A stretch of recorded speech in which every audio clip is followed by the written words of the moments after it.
প্রজন্ম আমাকে শিখালো একটা দাসের দেশে যে আমি আছি, আমি নিজেও যে একটা দাস, সেই দাসত্ব কিভাবে ভাঙতে হয়। এই প্রজন্মর কাছে আমি ওই জন্য ওদেরকে আমি স্যালুট জানাই। আমি শিক্ষক বলবো না, বরং ওরা আমার শিক্ষক। ওরা আমাকে শিখিয়েছে কিভাবে দাসত্ব ভাঙতে হয়। কারণ আমাদের মেধাটা আসলে মাথা থেকে আস্তে আস্তে জিভে চলে এসছে, এবং সেই জিভের চর্চায় আমরা বেশি করছি ইদানিং। রাষ্ট্র যখন গুলি করে তখন কোনো জায়গায় বিচার পাওয়া যায় না। শুধু আমি জানাতে এসেছি যে আমি এই যে দাস থেকে মুক্ত হতে পেরেছি, এই আমার ছাত্ররা আমাকে শিখিয়েছে, সুতরাং আমি ওদের সাথে আছি, আমি আর দাস থাকছি। এই জন্য আমি ওদেরকে স্যালুট জানাই।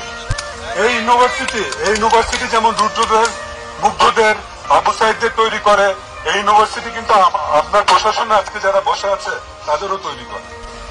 আমি আবারও বলছি, আরেকটা ছেলের গায়ে যদি হাত তোলা হয় এবং আরেকটা ছেলেকে যদি হাজতে না হয়, আমরা কিন্তু আবার যাব এবং আপনারা ঠেকাতে পারবেন।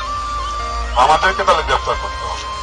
একজন পুলিশ একটা ছাত্রকে চর মেরে গাড়িতে উঠাচ্ছে, একটা ইউনিভার্সিটি ছেলের গায়ে হাত দিতে পারছে, মুখ চেপে ধরছে। এটা কি ধরনের, এটা কোন দেশ?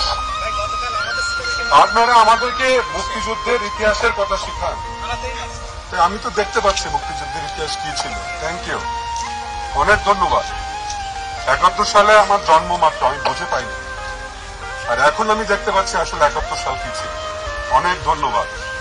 এবং এই প্রজন্মকে আমাকে আর শেখাতে হবে না যে গল্প বলতে হবে না 71 সাল কি ছিল। ও বলবে যে স্যার আমরা জানি, আপনার থেকে বেশি জানি, আমি জীবন দিয়ে প্রমাণ করি। আপনারা ভালো থাকবেন।